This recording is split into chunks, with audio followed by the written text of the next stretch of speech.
ನಮಗೆ ಯಾವುದೋ ಒಂದು ಮೂಲಭೂತ ಸೌಲಭ್ಯ ಮಾಡಿಕೊಡಲ್ಲ ಅಂತ ಇದುವರೆಗೂ ಅದೇ ವರ್ಷದಿಂದ 377 ವರ್ಷದವರೆಗೆ ನಾವು ಬೀದಿ ಪಾಲಾಗಿದ್ದೀವಿ.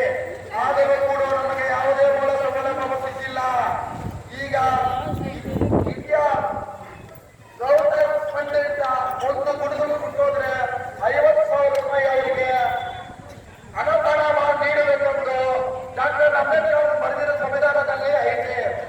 ಆದರೂ ಕೂಡ ಇದುವರೆಗೂ ಅದೇ ವರ್ಷದ ಅದೇ ವರ್ಷದ ಕಾಲದಿಂದ ನಾವು ವಂಚಿತರಾಗಿದ್ದೀವಿ.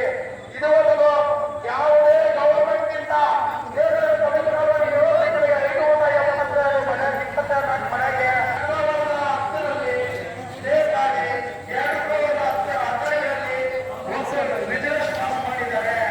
ಆದರೆ 1973ರಲ್ಲಿ ನಾವು ಕಟ್ಟಿ ತಗೊಂಡಿರೋ ಜಾಗಗಳು ಗೌರ್ಮೆಂಟ್ ಬರ್ತಾರೆ ನಮಗೆ ಆಗಿರೋ ಅನ್ಯಾಯಕ್ಕೆ ನಮಗೆ ಪರಿಹಾರ ನೀಡಿ ನಮ್ಮ ಒಪ್ಪಿಗೆ ಕೇಳಿ ನಮ್ಮ ನಿವಾಸಿಯಾತನ ಹೈಕೋರ್ಟ್ ಕಂಡಿಲ್ಲ.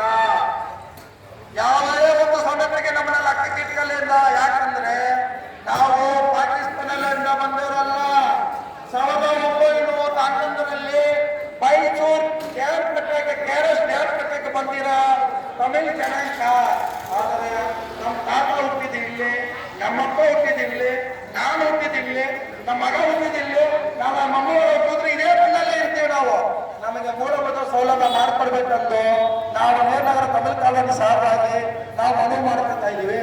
ನಮಗೆ ದಯವಿಟ್ಟು ಈ ಪರಿಸ್ಥಿತಿಯಲ್ಲಿ ಈ ವಿಚಾರವನ್ನ ನಮ್ಮ ಜಿಲ್ಲಾ ಆಡಳಿತ ಗಂಭೀರವಾಗಿ ತಗೊಂಡು ನಮಗೆ ಮೂಲಭೂತ ಸಹಾಯ ಮಾಡಬೇಕೆಂದು ನಮ್ಮ ನೇರನಗರ ತಮಿಳ್ ಕಾಲೋನಿ ಜನಕ್ಕ ಕೈ